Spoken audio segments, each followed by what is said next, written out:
A Agência Nacional de Saúde autorizou nesta semana o reajuste de 15,5% em planos de saúde individuais. É o maior aumento em 22 anos. Para falar sobre isso, a gente conversa agora com a advogada especialista em direito à saúde e sócia do Vilhena Silva Advogados. Renata, boa tarde para você, obrigada por nos atender.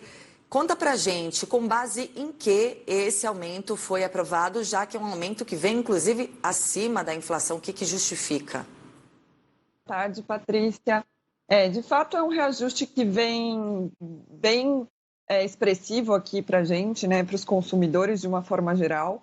Esse reajuste ele é feito pela ANS, é um cálculo que a ANS faz, e ela faz baseado nos custos médicos hospitalares e na inflação. Mas a gente está falando aqui de consumidores, né? E a gente está falando de um reajuste de 15,5%, que é um reajuste muito alto, considerando ainda mais que a gente vem de uma crise pós-pandemia, ainda com reflexos de pandemia, né? Bom, o sinal travou, a gente vai tentar reconectar a Renata, ela já está de volta aqui com a gente. Renata, você estava falando o aumento que vem no período pós-pandemia e tentando justificar aí esse aumento que vai pesar muito no bolso de quem, às vezes, usa muito de um plano de saúde. Exato, é um valor muito alto, né? Para esses consumidores que vêm enfrentando dificuldades econômicas, né? A gente está falando de pessoas que vêm de uma crise de econômica por falta de dinheiro em razão da pandemia, falta de emprego. Então, são valores muito altos. Assim, a ANS ela faz o cálculo, mas ainda assim é complicado a gente entender que esses 15,5% é um reajuste ideal para esse momento que estamos vivendo, né? Então, entendemos que é um reajuste muito alto para o momento econômico dos consumidores que perderam poder de compra, enfim, que estão enfrentando dificuldades ainda e vão ter que, de uma forma ou de outra, encaixar esse novo custo dentro dos seus orçamentos. Ou então deixar de ter um serviço desse tipo. Vocês estimam algum movimento nesse nível de realmente as pessoas terem que abrir mão desse benefício? É possível que isso ocorra sim, porque é um valor expressivo. Então, essas pessoas elas não têm condições de continuar pagando esses valores. Então, vai ter, consequentemente, ou um cancelamento desses planos, ou até mesmo, eventualmente, uma migração desses planos individuais para os planos coletivos por adesão.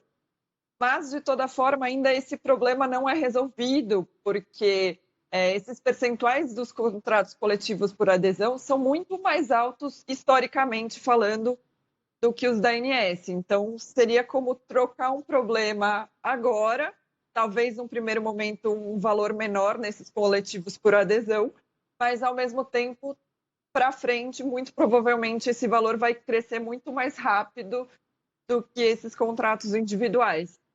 Então, o cenário ideal é que esses consumidores não saiam desses planos e que eles continuem tentando arcar com esses valores, até para que eles não tenham uma consequência lá na frente de ter alterado esse plano para um coletivo por adesão e o problema ser muito maior lá na frente. Bom, esse aumento de 15,5% passou a valer para convênios, né, planos de saúde individuais. O reajuste, ele acontece de forma diferente para planos empresariais e coletivos? Como é que funciona? O que vale mais a pena? Você estava dizendo que não vale a pena, então, alguém que tem um plano individual, nesse momento, migrar para um plano coletivo. Como é que funcionam os aumentos do plano coletivo? Sim, os planos coletivos, eles não têm um reajuste estipulado pela ANS. A ANS, ela não coloca um teto para esses reajustes, ela apenas fiscaliza, recebendo a documentação e as informações das operadoras sobre esses percentuais, mas não existe uma limitação. Então, assim, historicamente falando, esses contratos coletivos por adesão e empresariais, eles possuem valores de reajuste maiores do que da ANS. Quanto da ANS, às vezes, ano passado, por exemplo, foi negativo da ANS, os coletivos por adesão ficaram em torno de 15%. Então, isso é muito preocupante para esses consumidores, porque o DNS sempre foi, de uma certa forma, um limite ali, um mínimo que viria nesses contratos coletivos.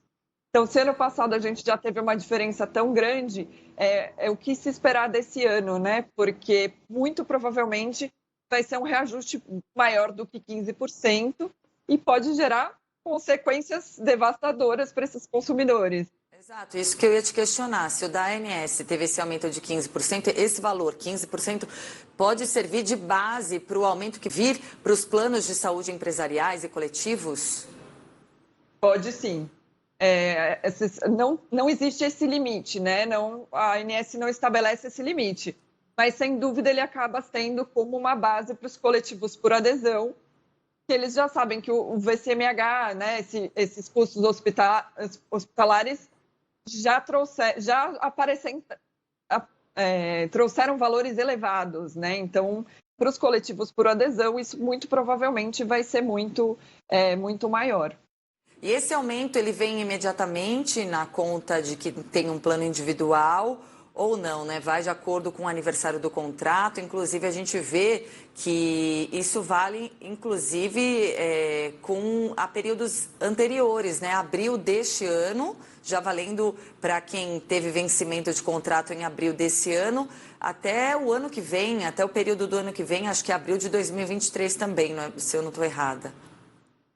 Isso, esses reajustes eles começam a valer a partir de maio desse ano até abril do ano que vem. Isso, e eles sempre vão ser baseados no aniversário do contrato. Então, se o aniversário do contrato foi agora em em maio, vai ter esse reajuste retroativo referente a maio. E os demais planos, né, os demais aniversários do contrato, se for em junho, vai ser em junho, se for em julho, vai ser aplicado em julho e assim por diante, valendo sempre de maio a abril do ano seguinte. Então, de maio de 2022 até abril de 2023, fica valendo esse reajuste de 15,5%. Ô, Renata, geralmente como é que isso funciona? Todos os planos, eles aproveitam dessa autorização da ANS para promover, de fato, esse aumento nesse valor, nessa casa de 15,5% ou não? Às vezes um plano reajusta 15%, outro reajusta 13%, outro reajusta 12%, ou não? No geral, todos aplicam esse aumento exatamente na margem que a ANS autorizou. Dos individuais, esse reajuste é autorizado pela ANS. Eventualmente, se tiver algum contrato que ele não foi adaptado à Lei 9656, a própria ANS traz um termo de compromisso e aí ela vai estipular um reajuste para aquele contrato específico. Mas todos os contratos que foram após a Lei 9656, que foi de 1998, aplica esse reajuste da ANS. Muito bem, Renata, obrigada pela entrevista aqui no nosso jornal. Um ótimo final de semana para você. Obrigada, bom final de semana.